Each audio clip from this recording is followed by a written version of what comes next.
आज हम बात करेंगे दो ऐसे फंड के बारे में जिसमें अगर आपने 1 लाख रुपए पिछले 10 साल पहले इन्वेस्ट किया होता तो आज के डेट में उसकी वैल्यू 6.5-7 लाख रुपए होती। अगर आप उसमें थोड़ा सा ट्रिक एक अपना लेते तो उसकी वैल्यू 8-9 लाख के आसपास हो जाती, 10 गुना आसपास हो जाती। तो ये जो दो फंड हैं काफ़ी कमाल के रिटर्न बना के दिए हैं पिछले 10 सालों में, और आगे भी ऑल टाइम का भी रिटर्न इनके काफ़ी शानदार है। तो अगर आप भी चाहते हैं कि आप इन्वेस्ट करके अपने पैसे पे ज़्यादा रिटर्न बनाना चाहें और अच्छा रिटर्न बनाना चाहें और लॉन्ग टर्म इन्वेस्टिंग, तो ये वीडियो आपके काफ़ी हेल्पफुल हो सकती है।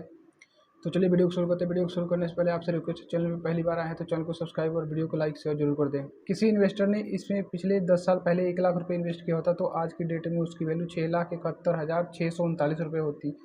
तो इसकी रिटर्न की बात करें तो 1 साल की रिटर्न की बात करें तो 49.51 है, और 2 साल की रिटर्न की बात करें तो 43.5, और 3 साल की रिटर्न की बात करें तो 29.83 है, और 5 साल की रिटर्न की बात करें तो 31.05, और 10 साल की रिटर्न की बात करें तो 20.98, जो कि काफ़ी शानदार रिटर्न है और काफ़ी हर जन में अपने कैटेगरी एवरेज को बीट किया है। और इसकी होल्डिंग की बात करें तो ये पैसे कहाँ लगाते हैं, तो इसकी टॉप 10 होल्डिंग की बात करें तो सबसे पहला जो है Indian hotel company limited, max financial services, federal bank, LPC laboratory LTD, Hindustan petroleum corporation limited, Balakrishnan industry LTD, Aurobindo pharma LTD, Indian bank और टाटा कम्युनिकेशन लिमिटेड। तो इनकी जो टॉप 10 होल्डिंग है इसमें काफ़ी ऐसे शेयर्स हैं जो हम इनके रेगुलर बेसिस पे कोई ना कोई प्रोडक्ट यूज कर रहे हैं, सर्विसेज ले रहे होते हैं या इनके नाम सुने होते हैं, तो हमें थोड़ा सा एक ज़्यादा ट्रस्ट होता है, क्योंकि जिस जहाँ इनके लोकेशन है उसमें हमारे कुछ हम उनके जानते हैं प्रोडक्ट के बारे में या उनके सर्विसेज के बारे में, तो हमें कुछ थोड़ा सा ट्रस्ट फील होता है कि जो ये लॉन्ग टर्म में अच्छा ग्रोथ दिखाने के काबिल हैं। इसकी रिस्क रेशियो की बात करें तो स्टैंडर्ड डिविएशन की बात करें तो कैटेगरी में है 13.91, और इस फंड की 13.78, तो कैटेगरी एवरेज से कम वोलेटाइल है।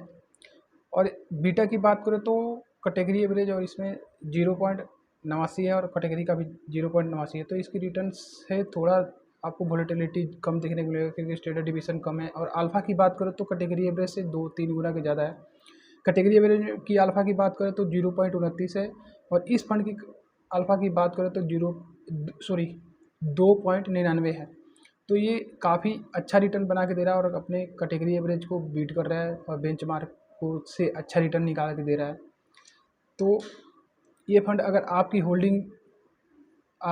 होल्डिंग 6-7 साल से ऊपर की है तो आप इन फंड को फोकस कर सकते हो, और आप हाई रिस्क टेकर इन्वेस्टर हो तो इन फंड में फोकस करके आप इन्वेस्ट करके लॉन्ग टर्म तक आप अच्छा रिटर्न बना सकते हो और अच्छा अपने वेल्थ को क्रिएट कर सकते हो, जो कि आपको इतना रिटर्न आपको कहीं भी मार्केट में ऑप्शन अवेलेबल है वहाँ से नहीं मिलेगा। इस फंड की बात करें तो HDFC mid cap opportunity fund है। अगला जो फंड की बात करें तो इसकी रिटर्न की बात करें तो 1 साल की रिटर्न 71.12, 2 साल की रिटर्न की बात करें तो 45.31, और 3 साल की रिटर्न की बात करें तो 36.99, और 5 साल की रिटर्न की बात करें तो 32.83, और 10 साल की रिटर्न की बात करें तो 21.70। ये में और वन टाइम के इन्वेस्टमेंट की बात कर रहे हैं, जो रिटर्न बता रहा हूँ वन टाइम का रिटर्न है। SIP की रिटर्न इससे भी ज़्यादा इन फंड ने बना के दिए हैं।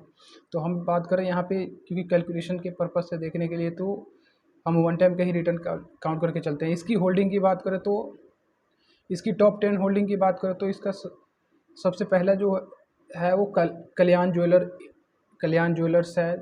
अगला जो है पॉलीकैब इंडिया लिमिटेड है, जियो फाइनेंस, कॉम्फेज LTD, Voltas Zomato, Balakrishnan Industry LTD, KPIT Technology LTD, Polycab India Limited. तो इनकी भी जो होल्डिंग है वो काफ़ी शानदार है और अच्छा रिटर्न निकाल के दे रहा है अपने इन्वेस्टर को। अगर किसी इन्वेस्टर ने इस फंड में पिछले 10 साल पहले 1 लाख रुपए इन्वेस्ट किया होता तो आज की डेट में उसकी वैल्यू 7,12,698 रुपये हो गई होती, यानी कि 7 गुना। आपके पैसे 7.5 सवा 7 गुने बना दिए पिछले 10 साल में। इतना रिटर्न आपको कहीं से भी नहीं मिलेगा।